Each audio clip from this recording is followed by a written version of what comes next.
The afternoon sun filtered through the glass ceiling of Crystal View Mall, casting soft rays across the polished floor where people moved like streams of color. Among them walked 14-year-old Amara Bennett, a quiet, bright, black girl with a backpack full of books, and a heart that always seemed too big for the world around her. Her curly hair bounced as she walked, her eyes focused on the stationery shop ahead. She needed supplies for her science presentation, but life doesn't always follow our plans. As she passed the food court, she heard it, soft sobbing. Not loud, not frantic, just a tiny trembling cry hidden behind a large advertisement stand. Amara paused, turning slowly toward the sound. People kept walking, chatting, scrolling on their phones, oblivious to the little voice calling for help. Amara stepped closer and saw him, a small boy, maybe 4 years old, wearing a blue sweater, his cheeks streaked with tears, clutching a half-deflated balloon like it was the last safe thing in the world. She knelt down gently. "Hey, are you okay?" she whispered. The boy flinched at first, then looked at her with big watery eyes. I can't find my daddy," he hiccuped.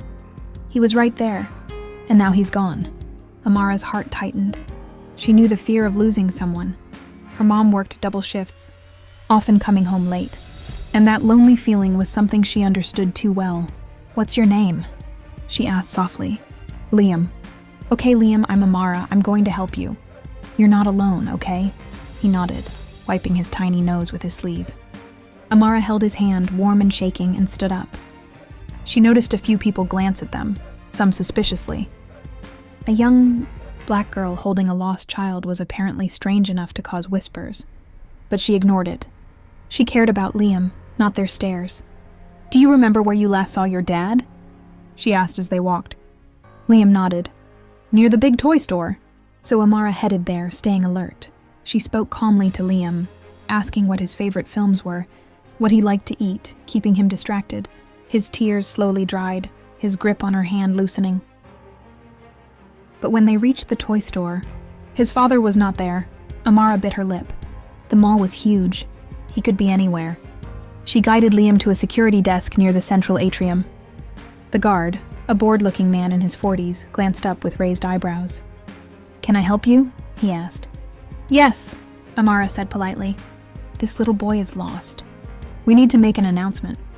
Before she could finish, the guard interrupted. "Are you sure he's lost? Are you with him?" His tone wasn't curious, it was accusatory. Amara stiffened. "No, I found him crying and... Do you have any proof you're not trying to take him somewhere?" Liam shrank behind Amara, clinging to her leg. Amara exhaled slowly. She was used to moments like this, when people doubted her. Intentions because of her skin, her age, her quiet nature. But she didn't back down. "You can check the cameras," she said firmly. He was alone. "I helped him." The guard frowned but reluctantly picked up the phone to call for the mall manager. While they waited, Amara crouched and whispered to Liam, keeping him calm. Minutes felt like hours. Then suddenly, a voice behind them shouted, "Liam!" They turned, and Amara froze. A tall, well-dressed man with security guards rushing behind him sprinted toward them. His face held pure panic, then overwhelming relief as he scooped Liam into his arms. Amara exhaled. She had done what she came to do. But she had no idea who the man really was. No idea her life was about to change. No idea this moment would lead to the most unexpected discovery of her life. The moment Liam's father reached him, the entire atmosphere shifted. His arms wrapped tightly around the boy, almost as if he feared letting go would make him disappear again. "Liam, buddy, oh, thank God," the man whispered, voice cracking with relief. Liam sniffled. "Daddy, I got lost." The man kissed the top of his head, his own eyes glistening. "I'm so sorry, champ. I should have held your hand tighter." Amara stepped back quietly, relieved but also slightly uncomfortable as people around them began watching. The mall security guard straightened immediately, his earlier suspicion replaced with nervous professionalism, now that the man was clearly someone important. The father finally looked up, and his gaze landed on Amara. For a moment he froze, not out of fear or suspicion but shock, as if he recognized something familiar in the gentle way she stood, in the protective position she had kept between Liam and the guard. Slowly he approached her with Liam still in his arms. "Were you the one who helped my son?" he asked, voice low and steady. "Yes," Amara said softly. "I found him crying. I just wanted to make sure he felt safe. The man stared at her, really stared. There was gratitude, yes, but something deeper, something like disbelief. Mall security hurried toward him breathless. "Sir, we're so sorry. We didn't know if we had realized who you were." He cut them off with a single look. "It doesn't matter who I am," he said sharply.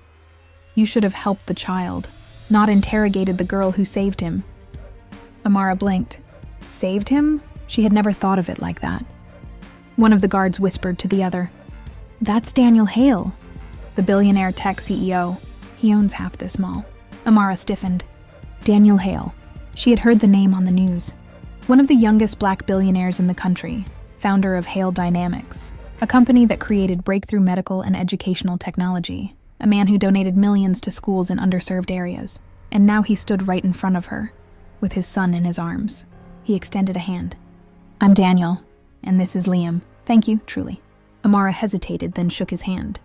His grip was warm, sincere. "You didn't have to help him," Daniel continued. "Most people walked right by, didn't they?" She nodded quietly. "I couldn't just leave him." Daniel studied her face, as if trying to understand the kind of heart that would stop her. Own plans to help a stranger. "What's your name?" he asked. "Amara. Amara Bennett." He repeated her name slowly, like he wanted to remember it. Just then, the mall manager arrived, sweating and apologizing. Daniel waved them off again. "Enough," he said firmly. "Just make sure this doesn't happen to another child." Then he turned back to Amara. "Let me walk you out. I want to thank you properly." Amara shook her head immediately. "You don't have to. I'm just glad he's okay." Daniel's eyes softened. "That's exactly why I want to." They walked toward the exit together. Liam held Daniel's hand tightly, but kept glancing back at Amara with a shy smile. "Amara?" he asked. "Yes? Thank you for finding me." Her heart warmed. "Anytime." As they reached the main entrance, Daniel paused. "Amara, where were you going before you found Liam?" She held up her half-empty notebook. "Stationery shop. I need some things for my science project." "What's your project about?" he asked, curious. "Affordable air filtration systems for low-income households," she answered. "I want to make something that could help people who can't afford expensive purifiers." Daniel stared at her, stunned. "You're how old?" 14. He shook his head in disbelief. 14 and trying to solve one of the world's biggest problems. Amara shrugged shyly. "Someone has to try." There was a long silence. A thoughtful silence, as if Daniel Hale had made a decision in his mind. He crouched down to Amara's eye level. "Amara, I don't think you just helped my son today." His voice softened. "I think you walked into our lives for a reason." Amara blinked. "What reason?" Daniel smiled faintly. "You'll see." But she wouldn't see it until the next morning, when a limo appeared outside her building. The next morning began like any other for Amara. The faint sunlight slipped through the cracked curtains of her small apartment. Her mother had already left for her early shift at the hospital cafeteria, and Amara moved around quietly so she wouldn't wake her little brother.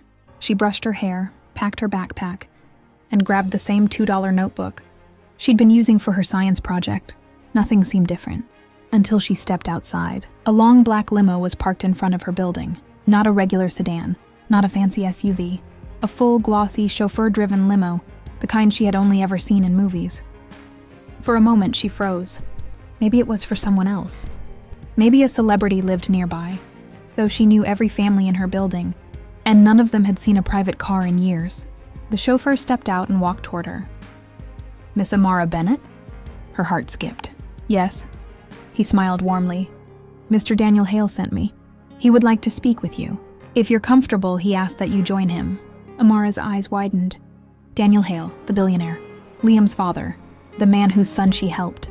Before she could respond, her neighbor, Mrs. Carter, stepped out with her trash and gasped, loud enough for the whole street to hear. "Girl, what did you do to get a limo outside this building?" Amara's face turned red. "It's not what it looks like." The chauffeur kept a respectful distance, giving her space to decide. Amara finally nodded. "Okay, I'll come." The door opened, and she stepped into the soft leather seats. The air smelled of vanilla and something expensive she couldn't name. She sat stiffly, trying not to touch anything. At the far end of the limo sat Daniel and little Liam, both smiling. "Morning, Amara," Daniel greeted. "Hope we didn't scare you." Why are you here?" she asked, voice trembling from nerves. Daniel leaned forward. "Because you helped my son when no one else did. And because I realized something last night. Something important." Amara waited, confused. "You said you were working on a science project," Daniel continued. "An air filtration system. Affordable, effective, and meant for communities like your own." She nodded slowly. "Well, I run a tech company. A big one. We research solutions for hospitals and schools. But your idea? It's brilliant. And it could help millions." Her breath caught. "But I'm just a student," she whispered. Daniel shook his head. "No, you're an innovator. All you need is support. And I want to provide that."